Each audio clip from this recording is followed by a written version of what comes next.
launching later this year and we have tons more to share.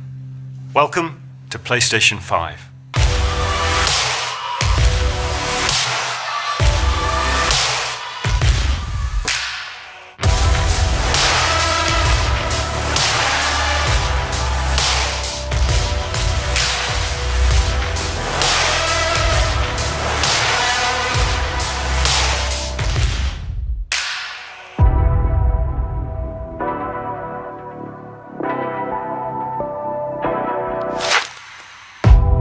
Konsol next gen dari Sony yang ditunggu-tunggu setelah pada tanggal 4 Juni lalu ditunda pengumumannya, sekarang pada tanggal 11 Juni 2020, Sony resmi mengumumkan Sony PlayStation 5 yang akan diluncurkan tahun ini pada kuartal akhir.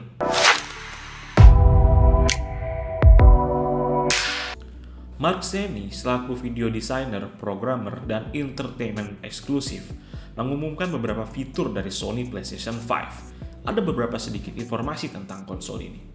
Sony PlayStation 5 menawarkan dua versi, yaitu versi digital dan versi yang dapat mendukung media fisik. Kedua opsi akan tersedia pada saat peluncuran. Sony PlayStation 5 akan mendukung kompatibilitas ke belakang dengan semua game Sony PlayStation 4 dan Sony PlayStation 4 Pro.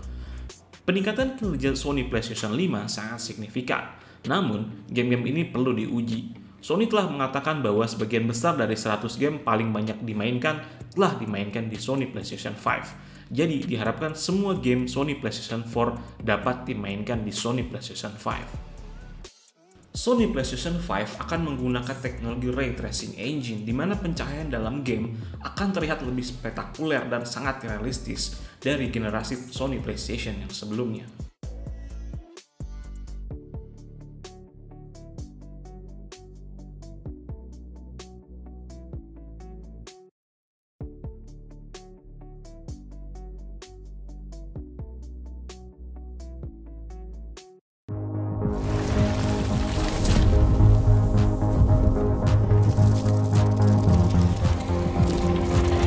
Sony menamakan controller PlayStation 5 dengan DualSense.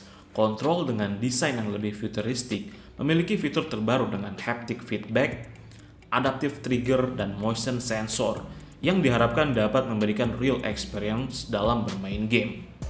Aksesoris Sony PlayStation 5 yang dikonfirmasi mencakup charging station, kamera HD dengan lensa 1080p ganda, headset nirkabel 3D+, dan remote media. Layar beranda PlayStation 5 akan lebih dinamis, ini termasuk menjadi lebih baik dalam menampilkan elemen langsung, seperti menampilkan misi yang tersedia atau memungkinkan pemain untuk memilih aktivitas mereka secara real time. Sony PlayStation 5 menggunakan The Geometry Engine adalah blok baru yang akan memberi pengembang lebih banyak kontrol atas segitiga, primitif, dan geometry calling. Spesifikasi detail Sony PlayStation 5 belum terungkap dengan jelas. Dikonfirmasi oleh analisis ahli Digital Foundry Rich Ledbetter, spesifikasi untuk Sony PlayStation 5 diperkirakan akan seperti ini.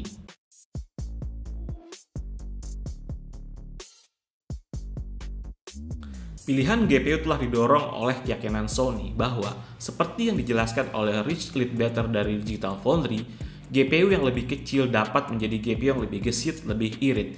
Kesimpulannya adalah bahwa inti grafis Sony PlayStation 5 harus mampu memberikan kinerja yang lebih baik. Belum ada informasi yang jelas untuk harga Sony PlayStation 5. Digital Foundry menjelaskan bagian teori Sony PlayStation 5 yang membahas penetapan harga, mengatakan bahwa next generation konsol ini berikutnya harus menunggu hingga pertengahan 2020 untuk menekan biaya produksi.